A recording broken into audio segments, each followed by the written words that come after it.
Hello बच्चों, आप सभी का स्वागत है आपके अपने यूट्यूब चैनल कंपोजर पर। तो इस वीडियो में देखेंगे हम क्लास 10 के सब्जेक्ट मैथ्स के चैप्टर नंबर 7 जिसका नाम है निर्देशांक ज्यामिति। जैसे कि आप मेरे पीछे देख पा रहे होंगे, तो इस चैप्टर में अभी तक आपके प्रीवियस बोर्ड एग्जाम्स में अब तक जितने मोस्ट इंपोर्टेंट क्वेश्चन आ चुके हैं या जितने भी क्वेश्चन रिपीटेड हुए हैं उन सभी क्वेश्चंस को हम यहाँ डिस्कस करेंगे, सभी क्वेश्चन को समझेंगे।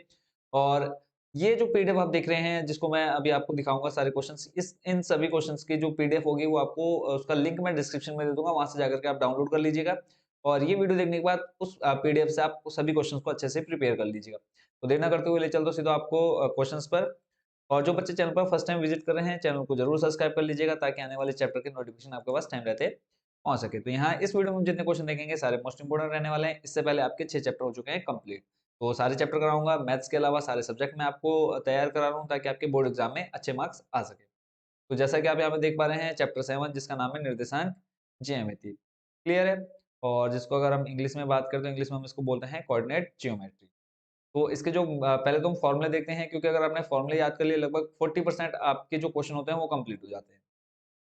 जो फॉर्मूले मैं आपको बताऊंगा सिर्फ आपने वो ध्यान रखने हैं, बाकी और किसी से कोई मतलब नहीं रखना है। ठीक है, तो यहाँ पे भुज कोटि का कुछ लेना देना नहीं है, वो हमारे चैप्टर 3 में था, तो यहाँ हम इसको नहीं समझेंगे। सिर्फ ये एक ये फॉर्मूला आप याद कर लीजिए, जो पॉइंट आप 5वां देख रहे हैं। माना बिंदु ए बराबर x1 y1 व बिंदु बी x2 y2 के बीच की दूरी। यानी एक क्वेश्चन आएगा आपका और आएगा ही आएगा, 100% आएगा बीच की दूरी निकालने के लिए। ठीक है, सूत्र देख लो, बीच की दूरी को हम दिखाते हैं डी। देखो डी होता है क्या हमारा, डिस्टेंस। फॉर्मूला क्या होता है हमारा, x2 माइनस x1 का whole square plus y2 minus y1 का होल स्क्वायर। अभी जब हम क्वेश्चन करेंगे वहां पे हमको ये सारे मान दिए हुए रहेंगे, सिर्फ हमें डी निकालना है। क्लियर है। एक फॉर्मूला ये हो गया। दूसरा जो फॉर्मूला आपने देखना है वो आप देख पा रहे होंगे यहाँ पर, पॉइंट 6 नंबर। इसको हम बोलते हैं बिंदु के निर्देशांक निकालने के लिए सूत्र। तो सिंपल जो फॉर्मूला रहता है, देखो x, अगर आपने x का मान निकालना तो m1 x2 plus m2 x1 बट्टे m1 प्लस m2। ऐसे ही कॉमा y का अगर मान निकालना है आपने तो हो जाता है formula m1 y2 plus m2 y1 बट्टे m1 प्लस m2। क्लियर है। एक तो ये फॉर्मूला हो गया, ठीक है। और दूसरा ये नीचे आप देख रहे हैं, पहला था आपका बीच की दूरी के लिए, दूसरा था बिंदु के निर्देशांक निकालने के लिए। ठीक है, अगर आपको m1 m, देखो यहाँ पे m1 m2 क्या है, अनुपात दिया रहेगा क्वेश्चन में। क्वेश्चन में अनुपात दिया रहेगा, आपने सिंपल क्या निकालना है, x और y का मान निकालना है। या फिर आपको x और y के मान दिए रहेंगे, आपको m1 m2 निकालने होंगे। क्लियर है, दो सूत्र हो गए। उसके बाद अगला फॉर्मूला जो देखना है हमको वो बता देता हूँ मैं आपको। मध्य बिंदु के निर्देशांक निकालने के लिए आएगा। क्या आएगा, बोलेंगे दिए हुए प्रश्न के मध्य बिंदु के निर्देशांक निकालिए। तो यहाँ पर देखो x1 प्लस एक्स टू बट्टे दो। अगर आप x का मान निकाल रहे हैं तो x1 प्लस एक्स टू बट्टे दो निकालेंगे। ऐसे ही y का मान निकाल रहे हैं तो y के लिए क्या हो जाएगा, y1 प्लस वाई टू बट्टे दो। कितने फॉर्मूले हो गए, 3। पहला था आपका बीच की दूरी का, ठीक है, जिसको हम डी से दिखाते हैं। ऐसे ही दूसरा था हमारा निर्देशांक निकालने के लिए किसी भी जो जिसको हम विभाजन सूत्र बोलते हैं। ठीक है, इस वाले फॉर्मूले को हम विभाजन सूत्र बोलते हैं, आप याद कर लीजिए, विभाजन सूत्र। पहला बीच की दूरी, दूसरा विभाजन सूत्र, और तीसरा आपका हो गया मध्य बिंदु के निर्देशांक निकालने के लिए। क्या तीसरा फॉर्मूला जो है वो है x1 प्लस एक्स टू बट्टे दो comma y1 plus Y to बट्टे दो। अभी हम इससे रिलेटेड क्वेश्चन भी करेंगे और ये फॉर्मूला आपको अच्छे से याद हो जाएंगे। चौथा जो फॉर्मूला बनता है वो आपका आता है त्रिभुज के लिए। बोला है यदि किसी त्रिभुज के शीर्षों के निर्देशांक a x1 y1 x2 y2 x3 y3, तो त्रिभुज का क्षेत्रफल निम्न सूत्र से ज्ञात किया जा सकता है। बहुत इजी है फॉर्मूला बच्चों, इसको मैं दिखा देता हूँ आप लोगों को। तो जो फॉर्मूला आप यहाँ देख रहे हैं वो है आपका त्रिभुज का क्षेत्रफल 1/2। देखो सबसे पहले आपका x1 आया है, फिर x2 आया है, फिर x3 आया है। देखो याद करने की ट्रिक, फिर y2 माइनस y3, दो में से तीन, फिर तीन में से एक, y3 माइनस y1, ऐसे ही आगे y1 minus y2, x1 x2 x3, फिर y2 minus y3, y3 minus y1, y1 minus y2। तो इसको आप याद कर लीजिएगा। टोटल कितने फॉर्मूले हो गए, 4। अगर मैं आपसे पूछूं पहला कौन सा था तो आप बोलेंगे बीच की दूरी यानी डी। दूसरा था विभाजन सूत्र, ठीक है। तीसरा था आपका मध्य बिंदु के निर्देशांक, और चौथा है आपका त्रिभुज। 4 फॉर्मूले हो गए। इन चारों फॉर्मूले के अलावा आपको कोई भी फॉर्मूला यहाँ देखने को नहीं मिलेगा, ठीक है। अब उन्हीं फॉर्मूले को थोड़ा बहुत इधर उधर तोड़ फोड़ के लिख सकते हैं, बाकी और कोई फॉर्मूला आपके सामने नहीं आएगा। अगला आप देख रहे हैं यहाँ पे, देखो लिखा है चतुर्भुज का क्षेत्रफल। अब मान लो ये आपको नीचे चतुर्भुज दिया है, अगर मान लो आपने चतुर्भुज के क्षेत्रफल का सूत्र याद नहीं किया, सिंपल आप क्या कर दो, एक विकर्ण खींच दो। क्या कर दो, एक विकर्ण खींच दो जो एक चतुर्भुज को बराबर दो भागों में बांट दे। ठीक है, ये हमने विकर्ण खींच दिया। इधर आपको एक क्या दिख रहा है, त्रिभुज, और एक त्रिभुज आपको इधर दिख रहा है। इन दोनों त्रिभुजों का क्षेत्रफल का जो सूत्र भी हमने ऊपर याद किया वो सूत्र लगा करके इसका मान आप निकाल सकते हैं। बाद में दोनों को ऐड कर देंगे, चतुर्भुज का क्षेत्रफल निकल जाएगा। क्लियर है? तो यहाँ देखो आप नहीं तो आप क्या ये कर लो, फॉर्मूला याद कर लो। देखो x1 y2 x2 y3, x1 x2 x3 x4, ठीक है, इन सबको जोड़ लिया प्लस इधर फिर इधर देखो पहले x1 चल रहा है, फिर इधर y1 पहले चलेगा, y1 y2 y3 y4। Formula देखो याद करना है तो आप बेसिक कॉन्सेप्ट देख लो इसके अंदर हो क्या चेंज रहा है, ठीक है, तो इससे आप फॉर्मूला याद कर सकते हैं। अगले पर चलते हैं। अगला देखो ये वही है मध्य बिंदु के निर्देशांक जब आपको 3 बिंदु दिए रहे होंगे, ठीक है, जैसे ए बी सी दिया तो इसके मध्य बिंदु के निर्देशांक जैसे निकालना है तो x1 plus x2 plus x3 बट्टे 3 y1 plus y2 plus y3 बट्टे 3 ऐसे निकाल सकते हैं। ये जो पहले फॉर्मूले हम देख चुके हैं वही। तो टोटल मैंने आपको कितने फॉर्मूले बता दिए, 4 आपने याद रखने हैं, ठीक है। समचतुर्भुज का या समांतर चतुर्भुज का आप देखो ना देखो उससे कोई फर्क नहीं पड़ता। पहला था आपका बीच की दूरी का, दूसरा था आपका विभाजन सूत्र, और तीसरा हो गया आपका कौन सा, मध्य बिंदु, और चौथा हो गया आपका त्रिभुज। ठीक है, इन चारों फॉर्मूले का यूज आप इस पूरे चैप्टर में देखेंगे, इनके अलावा कोई भी फॉर्मूला यूज नहीं होगा। ठीक है, तो यहाँ देखो सबसे पहला है बिंदु 3,4 की मूल बिंदु से दूरी। अब मूल बिंदु देखो यहाँ पे आपका मूल बिंदु क्या होते हैं, 0,0 होते हैं। अब यहाँ से दूरी निकालनी है, यानी आपको x y यानी x1 y1 के मान मिल गए। अब किसके मान देखो, बाकी एक बिंदु दे रखा है 3,4, तो पहला जो मान होगा वो x का, दूसरा जो होगा y का होगा। तो यहाँ पे देखो फॉर्मूला क्या होता है हमारा, x2 माइनस x1 क्या होता है, x2 माइनस y1। तो यहाँ पे देखो x2 x1 y1 हमारे पास ये रहा, तो x2 y2 हमारे पास ऊपर है। ठीक है, अब इस ये मान जब आप फॉर्मूले में रखोगे तो देखो x2 का मान यहाँ पे कितना है 3, माइनस x1 का मान 0, और फिर पूरे का होल स्क्वायर यहाँ पे, प्लस y2 माइनस y1। जब आप इसको सॉल्व करेंगे तो टोटल कितना आ जाएगा आंसर, 5। बहुत इजी क्वेश्चन आता है बच्चों, और ऑब्जेक्टिव टाइप क्वेश्चन आपको देखने को मिलेंगे ही मिलेंगे, तो इसका जो राइट आंसर हो जाएगा 3rd। इसके बाद अगला, और बच्चों ये जो चैप्टर मैं आपको पूरा अच्छे से एक्सप्लेन कर चुका हूँ, तो जिन बच्चों को यहाँ क्वेश्चन समझ में नहीं आएगा तो एक एक क्वेश्चन को मैं वहाँ बहुत बेसिक से अच्छे से एक्सप्लेन कर चुका हूँ। आपकी जो एनसीईआरटी बुक है क्लास 10 की पूरी कंप्लीट सॉल्व करा चुका हूँ मैं, तो उसका लिंक भी मैं डिस्क्रिप्शन में दे दूंगा चैप्टर वाइज। ठीक है, पूरे चैप्टर का लिंक मिल जाएगा, उसमें फिर आपको सारी एक्सरसाइज देखने को मिल जाएंगी, तो जो एक्सरसाइज आपको देखनी होगी वो आकर के आप वहां से देख सकते हैं। अगला है के किस मान के लिए बिंदु 1,1 तथा 3, के के बीच की दूरी 2 इकाई है। सेम वही बीच की दूरी का सूत्र लगाया, यहाँ पे सॉल्व किया, के का मान 1 निकल के आएगा। ठीक है, देखो ज्यादातर जो आपने 4 फॉर्मूले देखे वही यूज होंगे। अब जी आप अभी आप जितने क्वेश्चन देखेंगे सभी में सेम फॉर्मूले यूज होने हैं। फिर है बिंदु 2,3 की x अक्ष से दूरी। देखो अब आपको पता हो तो x अक्ष पर y बराबर क्या होता है, 0 होता है। ठीक है, x अक्ष पर y बराबर क्या होता है, 0 होता है। तो यहाँ पे सिंपल जो इसका आंसर हो जाएगा, देखो x अक्ष से बिंदु 2,3 से दूरी 3 मात्रक रहेगी। ठीक हो गया, देखो x आपका 0 हो गया, दूसरा y हो जाएगा 3। अगले क्वेश्चन पे चलते हैं। बिंदु cos थीटा sin थीटा की मूल बिंदु से दूरी क्या होगी। अब cos थीटा sin थीटा की देखो सिंपल आपने क्या किया, मान रख दिया, ये आपका cos square theta sin square theta बन गया, जिसका मान क्या होता है 1, और अगर रूट रूट के अंदर 1 है तो उसका मान भी हमेशा क्या रहता है, 1 रहता है। इस टाइप के क्वेश्चन आपके एग्जाम में इस बार पूरे पूरे चांस है आने के, तो इस टाइप के क्वेश्चन आप जरूर देख लीजिएगा, क्योंकि ये अभी तक आपके प्रीवियस पेपर में आए नहीं है। इस बार ये हो सकता है कोरोना के बाद ये ऐड कर दिए गए। प्रश्न नंबर 5 देख रहे हैं, इसमें कहा है बच्चों आपको, यदि बिंदु P ब्रैकेट में -1,1 बिंदु A दे रखा है आपको -3, B तथा बिंदु B दे रखा है आपको 1, B+4 में जोड़ने वाले रेखाखंड का मध्य बिंदु हो, तब B का मान क्या होगा। सिंपल देखो B का मान निकालना है, आपने A लिख लिया, P लिख लिया और B लिख लिया। P बीच में क्यों लिखा, बोला है ऑलरेडी कि इसके इनको जो जोड़ रहा है वो क्या है, P है। तो इसको देखो आप सॉल्व कैसे करोगे, मध्य बिंदु निर्देशांक के फॉर्मूला अभी आपने ऊपर देख लिया था, देखा था ना, x बराबर होता है x1 प्लस x2 बट्टे 2, ऐसे ही y बराबर होता है y1 प्लस y2 बट्टे 2। इसमें आपने मान रखा, सिंपल आपने इसको सॉल्व कर लेना है।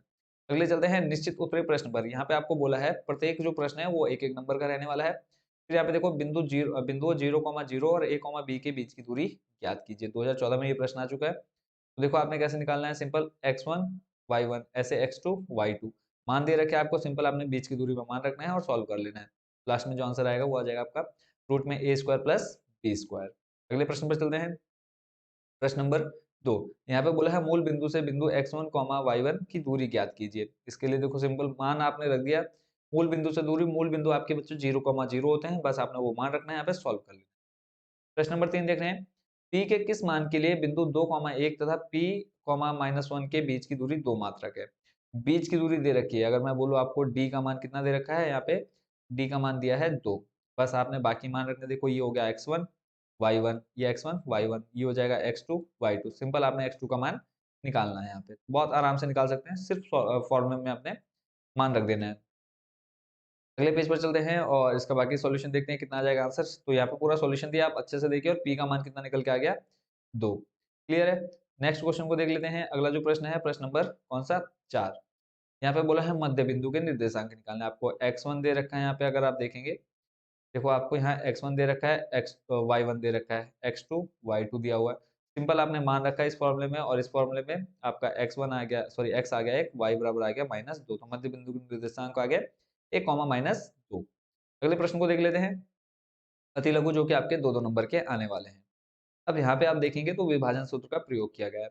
बोला है उस बिंदु के निर्देशांक ज्ञात कीजिए जो बिंदुओं 4, -3 और 8, 5 को जोड़ने वाले रेखाखंड को आंतरिक रूप से 3:1। देखो अनुपात दे रखा है, यानी m1 m2 का मान दिया है। x1 यहाँ देखोगे आप, x1 जो 4 है आपका x1, ये आपका y1, x2 y2 सारे मान दिए हैं।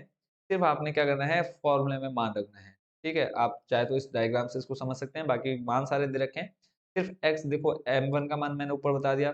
देखो m1 का मान यहाँ पे 3 देख रहे होंगे, उसके बाद m2 का मान 1।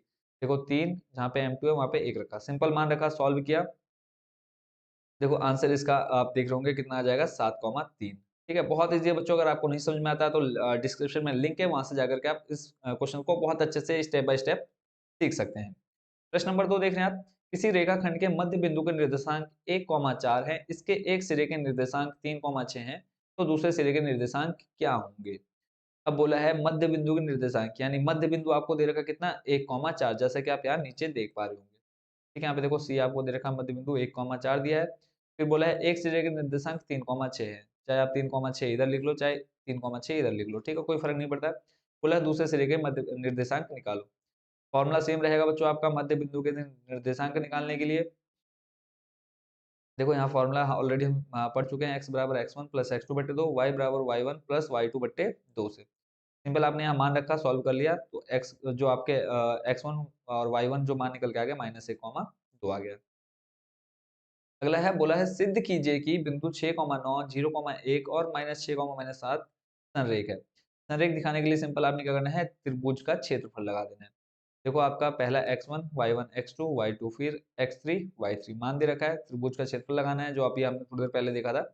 और अगर आंसर आपका 0 आता है, ठीक है, तो दिए गए बिंदु क्या होंगे, संरेख होंगे। सॉल्व आपने करना है। देखो अगर मैं एक क्वेश्चन सॉल्व करूंगा बहुत ज्यादा लेंथी बन जाएगी वीडियो आपकी। प्रश्न नंबर 4 देख रहे हैं।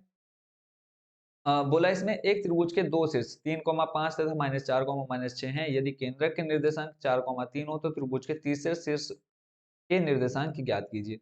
अब आपको यहाँ दो शीर्ष ए बी मान लिया आपने, दो शीर्ष आपको मिल गए हैं, तीसरा शीर्ष यानी सी निकालना है, और इसका जो मध्य बिंदु है वो 4,3 दे रखा है। ठीक है, तो अभी ये एक फॉर्मूला हमने देखा था, केंद्र के निर्देशांक निकालने के लिए फॉर्मूला था हमारा x बराबर x1 plus x2 plus x3/3।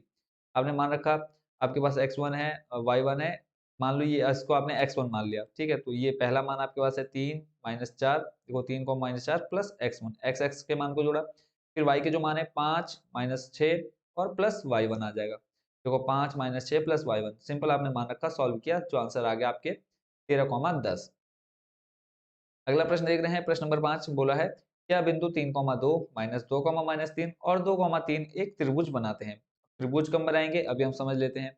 ठीक है, यदि हाँ तो बताइए कि किस प्रकार का त्रिभुज बनता है। सिंपल आपने क्या निकाला, ए, इसको आप चाहे पी क्यू आर मान लो या फिर ए बी सी मान लो। मध्य बिंदु, सॉरी मध्य बिंदु बोल रहा हूँ, कह रहा हूँ बीच की दूरी निकालनी है। सिंपल पी, पहले पी क्यू, इसको अगर आप पी क्यू मान रहे हो तो पी क्यू की बीच की दूरी आ जाएगी, फिर इसके और इसकी आ जाएगी, फिर पहले और इस तीसरे वाले की बीच की दूरी निकाल लेनी है। ठीक है, तो पहले देखेंगे यहाँ पे 7.07 आ रहा है, लगभग 7.21 आएगा जब आप बीच की दूरी निकालेंगे। उसके बाद आपका 1.41 आ रहा है। तो सिंपल आपने यहाँ देख ली पी क्यू प्लस की, और देखो एक भुजा आपकी हमेशा क्या होती है, बड़ी होती है। आपकी इस तरह से कंडीशन बन रही है, तो आप ये कह सकते हैं अर्थात किन्हीं भी दो भुजाओं का योग सदैव शेष बची तीसरी भुजा से बड़ा होता है, तथा त्रिभुज जो पी क्यू आर है, जो बिंदु हैं आपके, वो त्रिभुज बनाते हैं। और ये क्वेश्चन मोस्ट इंपॉर्टेंट है, इस क्वेश्चन को आप बच्चों अच्छे से याद कर लीजिए, अच्छे से प्रिपेयर कर लीजिए, ये आपके एग्जाम में इस बार भी देखने को मिलेगा। ठीक है। और उसके बाद फिर आपका आ जाता था साथ ही P Q comma Q R comma P R से स्पष्ट है कि क्यू आर का स्क्वायर प्लस बराबर है पी क्यू का स्क्वायर प्लस पी आर का स्क्वायर, यानी एंगल पी आपका 90 डिग्री समकोण है, तो आप कह सकते हैं कि ये जो त्रिभुज है वो समकोण त्रिभुज का हिस्सा है। अगले आ जाते हैं लघु उत्तरीय प्रश्न जो आपके 4 अंक के आते हैं। इसमें बोला है दिखाइए कि बिंदु -2,1, 2,-2 और 5,2 एक समकोण त्रिभुज के शीर्ष हैं। अब समकोण त्रिभुज के शीर्ष अभी हमने थोड़ी देर पहले कंडीशन पढ़ी ली। ये जो आप देख रहे हैं पाइथागोरस प्रमेय के नाम से जिसको जानते हैं आप, और बुधायन प्रमेय के नाम से भी जानते हैं जिसको। अगर आपकी इस तरह से कंडीशन बनती है तो वो कैसा होगा, समकोण त्रिभुज का शीर्ष होगा। आपने बीच की दूरी निकाली, पहले ए और बी के बीच की दूरी निकाल लो, फिर बी सी के बीच की दूरी निकाल लो, फिर ए और सी के बीच की दूरी निकाल लो। ठीक है। तो अब यहाँ पे देखो ए बी के बीच की दूरी 5 आई, बी सी के बीच की दूरी 5 आई और ए सी के बीच की दूरी जो आई आपकी √50 है। तो आप कह सकते हैं कि जो कर्ण का स्क्वायर होगा अन्य दोनों भुजाओं के वर्गों के योग के बराबर होना चाहिए। तो देखो आप 5 का स्क्वायर करोगे 25 प्लस 5 का स्क्वायर करोगे 25 और इधर जब आप इसको सॉल्व करोगे तो 50 आएगा। यहाँ से स्क्वायर हटा, इधर लग जाएगा रूट, यानी इन दोनों भुजाओं का योग इस तीसरी भुजाओं के योग के बराबर है। तो आप कह सकते हैं कि ए बी का स्क्वायर प्लस बी सी यानी लंब का स्क्वायर प्लस आधार का स्क्वायर बराबर किसके है, कर्ण के स्क्वायर के। तो आप कह सकते हैं कि जो दिया वो त्रिभुज है वो समकोण त्रिभुज के शीर्ष है। क्लियर है। अगला जो क्वेश्चन देख रहे हैं, एक त्रिभुज प्रश्न नंबर 2 है। एक त्रिभुज के शीर्ष a, -a, और आपको तीसरी जो भुजा दे रखी -a√3, a√3 है। तो सिद्ध कीजिएगा एक समबाहु त्रिभुज है। अब समबाहु त्रिभुज क्या होता है, जिसकी तीनों भुजाएं क्या हों, बराबर हो, यानी प्रत्येक भुजा जो होगी वो बराबर होगी आपस में। बीच की दूरी निकालनी है सिंपल। तो आपने फॉर्मूला देखा, यहाँ पे आप देख रहे होंगे d बराबर x2 - x1 का whole square plus y2 - y1 का होल स्क्वायर। इस सूत्र में आपने मान रखना है सिंपल, आपको x1 y1 x2 y2 और x3 y3 के मान आपको दे रखे हैं।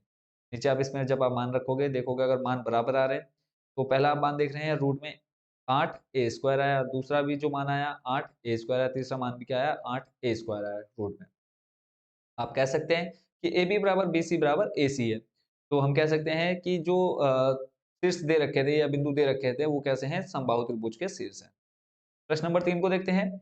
इसमें कहा है सिद्ध कीजिए कि शीर्ष बिंदु ए बी सी, यहाँ पे पॉइंट आप देख लीजिए, वाला त्रिभुज एक समबाहु त्रिभुज है। समबाहु त्रिभुज वाला अभी हमने क्वेश्चन में आपको बता दिया कैसे देखना है।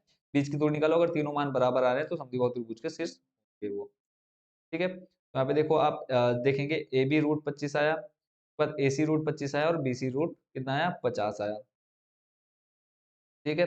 तो इसमें आप क्या कह सकते हैं कि ये समद्विबाहु त्रिभुज है। ठीक है। क्वेश्चन में आपसे क्या बोला है, समबाहु त्रिभुज है। बोला है कि त्रिभुज एक यहाँ पे समद्विबाहु आएगा।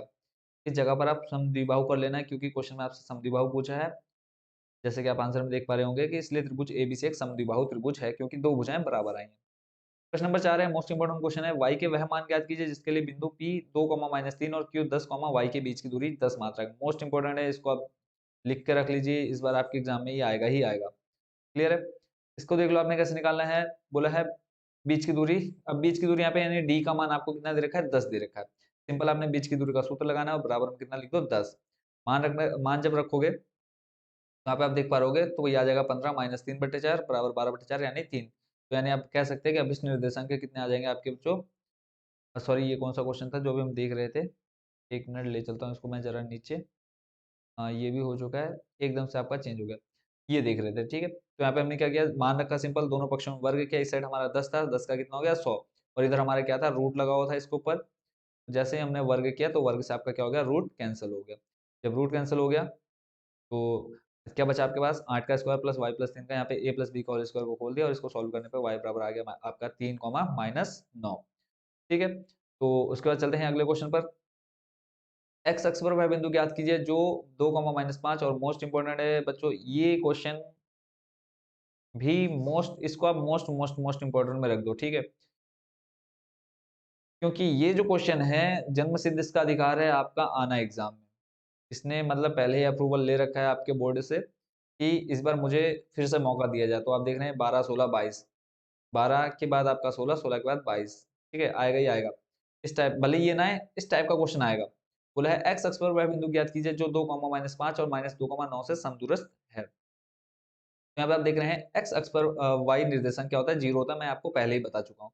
ठीक है। तो अभिष्ट बिंदु आपके क्या हो जाएंगे, एक्स, 0, ए बी का मान आपको दे रखा है 2, -5, बी हो गया आपका -2,9, डी जो हो जाएगा आपका एक्स, 0 हो जाएगा।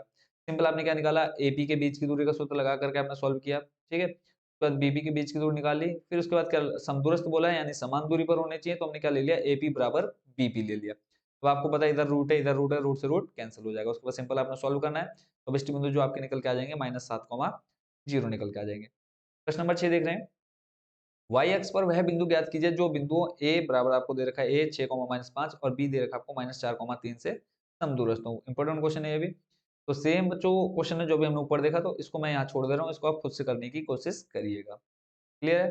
अगले प्रश्न पे चलते हैं। ये भी बोला है सेम टू सेम क्वेश्चन जो भी हमने ऊपर देखा, तो इसको भी आप यहीं पर देख लीजिए, इसको आप खुद से करने की कोशिश करिएगा। बाकी इसकी पीडीएफ भी आपको डिस्क्रिप्शन में मिल जाएगी। प्रश्न नंबर 8 देख रहे हैं। इसमें बोला x और y में एक संबंध ज्ञात कीजिए ताकि बिंदु x, y बिंदु 7, 1 और 3, 5 से समदूरस्थ हो। सेम यहाँ पे x और y का मान आप निकालना, एक संबंध आ जाएगा, एक समीकरण बन जाएगा, x + 3y, ये जो भी बनेगा, x बराबर 3y कुछ भी बनेगा, तो आपने सिंपल क्या निकालना है, समदूरस्थ के लिए फॉर्मूला आपने लगा देना है। देखो समदूरस्थ AP बराबर BP ले लिया आपने, AB AP बराबर, देखो अब यहाँ पे इसको मैं अगर समझाना चाहूँ तो जो बीच में आएगा वो आ जाएगा P, यहाँ पे आ जाएगा A और यहाँ पे आ जाएगा B। यानी जो आपके यहाँ बिंदु होंगे वो यहाँ से जितनी दूरी पर होंगे तो वो यहाँ से भी इतनी दूरी पर होने चाहिए। यहाँ पे देखो AP बराबर आ जाएगा PB या BP। ठीक है, तो उसके बाद आपने दोनों तरफ वर्ग कर दिया, वर्ग करोगे आपका क्या खत्म हो जाएगा, रूट खत्म हो जाएगा। उसके बाद सिंपल आगे का सोल्यूशन जानते हैं। ठीक है, तो देखो क्वेश्चन जो है बहुत इजी आते हैं। अब देखो यहाँ पे x - y बराबर कितना आ गया, 2 आ गया। प्रश्न नंबर 9 है। क्वेश्चन बहुत ज्यादा इजी है, जो चैप्टर 7 है आपका बहुत ही ज्यादा सरल हो जाता है अगर मैं बोलूं, अगर आप 4 फॉर्मूले अच्छे से याद कर लेते हैं। प्रश्न नंबर 9 देख रहे हैं। उस बिंदु के निर्देशांक ज्ञात कीजिए जो बिंदु 6,9, 4,6, 6,-9 और 4,6 को मिलाने वाले रेखाखंड 3:4 में अंतर विभाजित करता है। देखो अब ये बोलेंगे, अगर मैं बोलूं यहाँ पे कौन सा सूत्र लगाओगे, आप बोलोगे विभाजन सूत्र लगेगा। m1 का मान दे रखा है, m2 का मान दे रखा है, x1, x2, y1, y2 मान दे रखा है, सिर्फ आपने x और y का मान निकालना है। x का मान देख रहे हैं आप 36/7 आया, y का मान आप देख रहे हैं कितना है, -18/7। अगले प्रश्न पर चलते हैं। प्रश्न नंबर 10 सेम टू सेम है। यहाँ पे भी देखो m1 m2 2:3 दे रखा है, x1 -1, y1 7, x2 4, y2 -3 मान रखना है। सिंपल वही जो फॉर्मूला अभी हम ऊपर याद कर चुके हैं। अब इष्ट बिंदु आपके निकल के आ जाएंगे 1,3। अगला जो क्वेश्चन है थोड़ा सा हट करके है, इसको भी सेम कैसे करोगे आप, यहाँ देख लेते हैं। देखो आपको दिया है बिंदुओं 4, -1 और -2, -3 को जोड़ने वाले रेखाखंड को समत्रिभाजित करने वाले बिंदुओं के निर्देशांक ज्ञात कीजिए। अब यहाँ पे आपको दो बिंदु दे रखे हैं ए और डी। पहले आप क्या करेंगे, ए और डी का मध्य बिंदु निकाल लेंगे। ठीक है, मध्य ए डी का मध्य बिंदु निकालने का फॉर्मूला क्या लगा दोगे, सिंपल x1 + x2/2। ठीक है, उसके बाद आपका एक बिंदु निकल जाएगा। उसके बाद फिर आप चाहे तो ए बी चाहे बी सी के बीच की दूरी निकाल सकते हैं। ठीक है, मध्य बिंदु निकालेंगे। मध्य बिंदु निकालने के लिए आप नीचे देख रहे हैं, क्लियर है। तो देखो यहाँ पे x1 y1 निकल गया, तो वो आपके किसके निकल के आ जाएंगे, बिंदु बी के निर्देशांक। बिंदु बी को आपने क्या मान लिया, x1 y1 मान लिया। देखो मैंने क्या कहा, चाहे आप बी के निकाल लो चाहे सी के निकाल लो, सिंपल इनका मध्य निकालने का फॉर्मूला देखो क्या हो गया। अगर मैं अनुपात की बात करूं, ठीक है, देखो अनुपात के लिए ए बी, अगर मुझे बी का निकालना है, ठीक है, तो इधर आप देखेंगे एक हिस्सा है और इधर आपका एक ये है, एक ये है ना। तो इधर 1 + 1 कितना हो जाएगा, 2, और इधर 1। अगर मैं m1 m2 की बात करूँ तो m1 1 और m2 कितना हो जाएगा, 2, जब हम बी को निकालेंगे। ऐसे जब हम सी को निकालेंगे तो सी के लिए देखो एक इधर यानी 2:1 बन जाएगा। ठीक है, तो नीचे जैसा सॉल्यूशन देखेंगे आप वैसा सेम टू सेम आपको देखने को मिल जाएगा। सिंपल आपने m1 m2 का मान रखना है, x1 x2 का मान रखना है, निकाल लेंगे। ठीक है, उसके बाद अगले क्वेश्चन पे चलते हैं। जैसे आप देख रहे हैं जो बिंदु बी के निर्देशांक और सी के देख रहे हैं 2, -5/3 और सी आपको दिख रहा है 0,5/3। अगला प्रश्न नंबर 12। प्रश्न नंबर 12 इसमें आपको क्या निकालना है, बोला है m1 m2 का मान निकालो। जैसा कहा है बिंदुओं -3, 10 और 6, -8 को जोड़ने वाले रेखाखंड को बिंदु -1, 6 किस अनुपात में विभाजित करता है। सिंपल आपको यहाँ पे क्या निकालना है, m1 और m2 का मान निकालना है। कैसे निकालेंगे, फॉर्मूला सेम रहने वाला है विभाजन सूत्र वाला, बस उसमें जो जो मान दे रखे हैं वो रखने हैं। यहाँ पे देख रहे हो आप, ये x और y का मान, x का मान -x, y का मान 6 दे रखा है, वो मान आप यहाँ रखेंगे। जब आप सॉल्व करेंगे m1 m2 का मान कितना आ जाएगा, 2:7 आ जाएगा। प्रश्न नंबर 13 को देखते हैं। इसमें कहा है बिंदु -6, सेम वही है कि इसमें भी क्या निकालना है, अनुपात निकालना है, यानी m1 m2 का मान निकालना है। क्वेश्चन आप पूरा पढ़िए और इसको भी खुद से सॉल्व करिएगा। यहाँ पे m1 m2 के जो मान आ गया वो क्या आ गया, 5:1। उसके बाद बोला था कि x जो आपका बिंदु है उसके भी आपने मान निकालने हैं, तो आपका आ जाएगा -13/3 y का मान, और x हो जाएगा आपका 0। क्लियर है। अगले क्वेश्चन को देख लेते हैं। उससे पहले मैं देख लेता हूँ आपके कितने पेज अभी भी आपके काफी क्वेश्चन बचे हुए हैं, तो जल्दी जल्दी मैं अब आपको क्वेश्चन दिखा देता हूँ बच्चों, जितने क्वेश्चन आप देख रहे हैं कोशिश करिएगा कि हर एक प्रकार के क्वेश्चन को आप अच्छे से कर लीजिएगा एग्जाम में सॉरी एग्जाम में जाने से पहले पहले। प्रश्न नंबर 14 यहाँ पे बोला है समांतर चतुर्भुज की शीर्ष हो तो पी का मान निकालो। अब देखो पी का मान निकालने के लिए आप यहाँ पे इसका सिंपल सा फॉर्मूला है, मध्य बिंदु के निर्देशांक आप यहाँ पे रखेंगे x1 प्लस एक्स टू बटे दो, y1 प्लस वाई टू बटे दो, आपका आंसर निकल करके आ जाएगा। प्रश्न नंबर 15 देख रहे हैं, एक समचतुर्भुज का क्षेत्रफल ज्ञात कीजिए जिसके शीर्ष, अब यहाँ पे शीर्ष आपको चारों दे रखे हैं। समचतुर्भुज का मैंने ऊपर आपको फॉर्मूला दिखा दिया था, बस वो फॉर्मूला आपने लगाना है यहाँ पे और मान निकाल लेना है, ठीक है। नहीं तो आप सीधे सीधे क्या निकाल लो, विकर्ण के बीच की दूरी निकालो। अगर विकर्ण के बीच की दूरी क्या है, उनका जो क्षेत्रफल का सूत्र है उसमें आपने रख देना है पहला विकर्ण गुणा दूसरा विकर्ण गुणा 1/2। एसी विकर्ण निकालने हैं, बीडी बीडी विकर्ण निकालने हैं, सूत्र क्या हो जाएगा आपका 1/2 गुणा पहले विकर्णों का गुणनफल। पहला विकर्ण हो गया आपका एसी, दूसरा विकर्ण हो गया बीडी, सिंपल मान रखोगे आंसर आ जाएगा।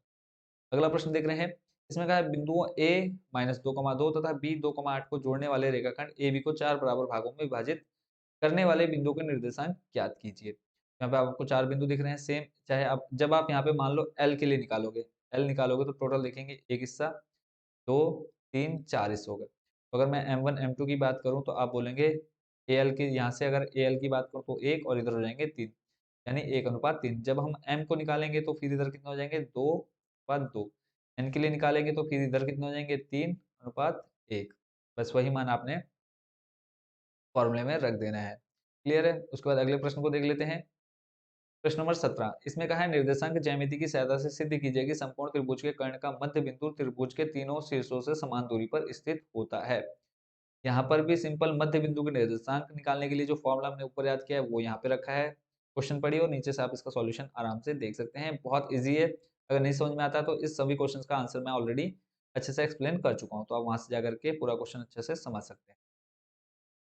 फिर अगला प्रश्न नंबर 18 है, बोला है बिंदुओं P 2,3 Q आपको दे रखा है 4,0 और R दे रखा है 6,3 में बनने वाले त्रिभुज के क्षेत्रफल ज्ञात कीजिए। फिर बोला है शून्य वर्ग मात्रक क्षेत्रफल वाले त्रिभुज का क्या आशय है। तो त्रिभुज का क्षेत्रफल आपको पता है क्या होता है, सिंपल आप क्षेत्रफल निकाल सकते हो, बस जो आपका आशय पूछा है उस आशय को हम समझ लेते हैं, ठीक है। क्योंकि ये जो है आपका नया है, तो अब यहाँ पे बोला है क्योंकि तीनों बिंदुओं से बने त्रिभुज का क्षेत्रफल शून्य है इसलिए दिए गए तीनों बिंदु क्या होंगे, संरेख होगा। अगर आपका क्षेत्रफल 0 आता है तो जो दिए गए बिंदु होते हैं वो आपके कैसे होते हैं, संरेख, यानी एक ही रेखा पर होते हैं। फिर प्रश्न नंबर 19 देख रहे हैं, बोला है बिंदु ए कॉमा ए दे रखा आपका -1.5 3, बी दे रखा 6 -2 और सी आपको दे रखा -3,4 से बनने वाले त्रिभुज का क्षेत्रफल ज्ञात कीजिए। और फिर वही चीज बोली है शून्य वर्ग मात्रक क्षेत्रफल वाले त्रिभुज का क्या आशय है। तो क्षेत्रफल 0 अगर आ रहा है तो तीनों बिंदु क्या होंगे, संरेख होंगे। अगला प्रश्न है प्रश्न नंबर 20, के का मान ज्ञात कीजिए यदि बिंदु ए 2,3 बी 4, ए और सी आपको दे रखा 6, -3, आपकी प्रश्नावली 7.3 का प्रश्न नंबर 2 का दूसरा नंबर है ये। तो इसको आप सॉल्व करेंगे, सिंपल आपने त्रिभुज का क्षेत्रफल लगाना है, सॉल्व करना है, के का मान निकल जाए। क्लियर है?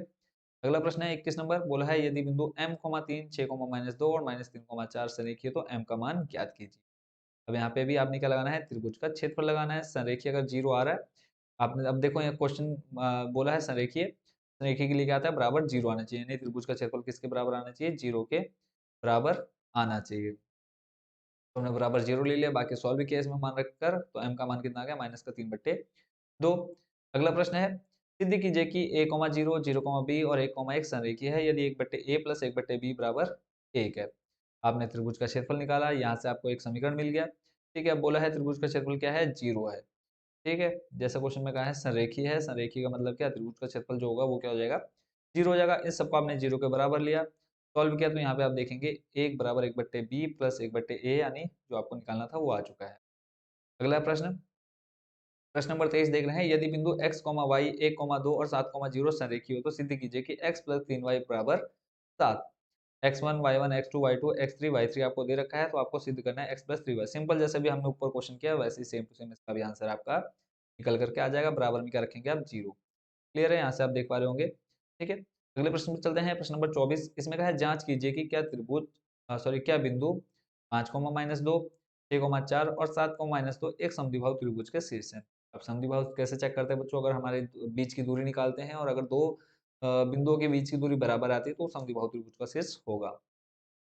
पहला आप देख रहे हैं √37 आया, दूसरा आपका √37 आया, तो आप कह सकते हैं कि दो भुजाएं बराबर है, अतः यह समद्विबाहु त्रिभुज का शीर्ष है। अगला आ जाता है दीर्घ उत्तरीय प्रश्न, जो आपके 5 अंक है, यानी आपके कहीं पे ही आपके 6 नंबर के आते हैं, कहीं पे 4 नंबर के भी क्वेश्चन आपको देखने को मिलेगा। बस आप यहाँ से क्वेश्चन पढ़ लीजिए। बोला है यदि 1,1 तथा 7,-3, 12,4 और 7,21 यानी 4 बिंदु हैं, यानी ये चतुर्भुज है। एक चतुर्भुज के शीर्षों के निर्देशांक हैं, तो सिद्ध कीजिए कि चतुर्भुज का क्षेत्रफल 132 वर्ग मात्रक होगा। सिंपल, आपने क्या लगाना है, चतुर्भुज का क्षेत्रफल का सूत्र लगाना है। अगर आपका 132 आता है तो ये आपका क्या हो जाएगा, सिद्ध हो जाएगा। ठीक है, तो यहाँ पे आपने देख लिया। अब इसको क्या किया, इन्होंने तो जैसे मैं आपको स्टार्टिंग में समझा रहा था कि चतुर्भुज है, अगर आप उसमें से एक लाइन खींच देंगे तो बराबर 2 भागों में इसका हिस्सा निकाल लो, इस त्रिभुज का क्षेत्रफल निकाल लो, तो क्या आ जाएगा आपका, अगर दोनों को जोड़ने पे 132 आता है तो आपका क्या आ जाएगा, आंसर क्या हो जाएगा, सही हो जाएगा। यहाँ पे देखो आपका क्या आ रहा है, टोटल जो जोड़ने पर आया 132 वर्ग मात्रक आया, तो आप कह सकते हैं जो आपको सिद्ध करना था वो आ चुका है। अगला प्रश्न देख रहे हैं, प्रश्न नंबर 2, उस चतुर्भुज का क्षेत्रफल ज्ञात कीजिए जिसके शीर्ष इसी क्रम में आपको ए बी सी डी दे रखा है। सीधे सीधे या तो आप चतुर्भुज का क्षेत्रफल लगाओ, या फिर त्रिभुज, इसको देखो यहाँ पे भी 2 भागों में बांट लिया। एक जो त्रिभुज आपका हो जाएगा, एक ये वाला हिस्सा हो जाएगा जो आप इधर को देख रहे हैं, ठीक है, दूसरा आपका ये जो इधर को हिस्सा है। दोनों त्रिभुजों का क्षेत्रफल निकालो, दोनों को जोड़ दो और आपका आंसर आ जाएगा। त्रिभुज का क्षेत्रफल आपको मैं स्टार्टिंग में याद करा चुका हूँ। देखो, पहले त्रिभुज का क्षेत्रफल प्लस दूसरे त्रिभुज का क्षेत्रफल, दोनों को जोड़ा 28 वर्ग मात्रक आ गया। क्लियर है? तो इसी के साथ बच्चों, जो आपके चैप्टर 7 के निर्देशांक ज्यामिति के सारे मोस्ट इंपोर्टेंट क्वेश्चन थे वो हो चुके हैं कंप्लीट। आई होप बच्चों इन सभी क्वेश्चंस को आप अच्छे से समझ गए होंगे। अगर फिर भी किसी क्वेश्चन में कोई भी डाउट रह गया तो आप कमेंट बॉक्स आपके लिए खुला हुआ है। बस आपने एक प्यारे से कमेंट डालने की, सर ये इस एक्सरसाइज का ये क्वेश्चन हमको समझ में नहीं आया। इसके अलावा कोई भी चैप्टर आपको किसी भी सब्जेक्ट का समझ में नहीं आ रहा है तो कमेंट बॉक्स में आप उस चैप्टर का नाम डाल दीजिए, मैं उसको बहुत अच्छे से एक्सप्लेन आपको दे दूंगा वीडियो बना करके। ठीक है, बाकी ये जो आपने सारे क्वेश्चन थे कि इसकी आपको पीडीएफ डिस्क्रिप्शन में मिल जाएगी, वहां से आप डाउनलोड करिए, पहले आप पूरी वीडियो को देखिए, उसके बाद आप डिस्क्रिप्शन में जाकर के उस लिंक को जरूर ओपन करके इस पीडीएफ को डाउनलोड कर लीजिए। सारे क्वेश्चन आपके प्रीवियस बोर्ड एग्जाम में जितने आए हैं वही सारे क्वेश्चन यहाँ आपको देखने को मिले हैं। बाकी जो आपकी एनसीईआरटी बुक क्लास 10 की मैथ्स की है वो मैं ऑलरेडी कंप्लीट करा चुका हूँ। अगर आपको वैसे किसी चैप्टर को देखना हो तो आप वहां से जाकर के क्वेश्चन का सॉल्यूशन देख सकते हैं। बाकी सभी को बेस्ट विशेष उनके बोर्ड एग्जाम के लिए, अच्छे से मेहनत कीजिए। जहाँ कोई भी प्रॉब्लम आती है तो आप जरूर शेयर करिएगा, मैं कोशिश करूंगा उसको आपको जल्द से जल्द सॉल्यूशन दे सकूं आपको। अगेन एक बार सभी को बेस्ट विशेष आपके बोर्ड एग्जाम के लिए, अच्छे से तैयारी करते रहिए। मिलते हैं नेक्स्ट वीडियो में चैप्टर नंबर 8 में। Thank you so much watching for this video.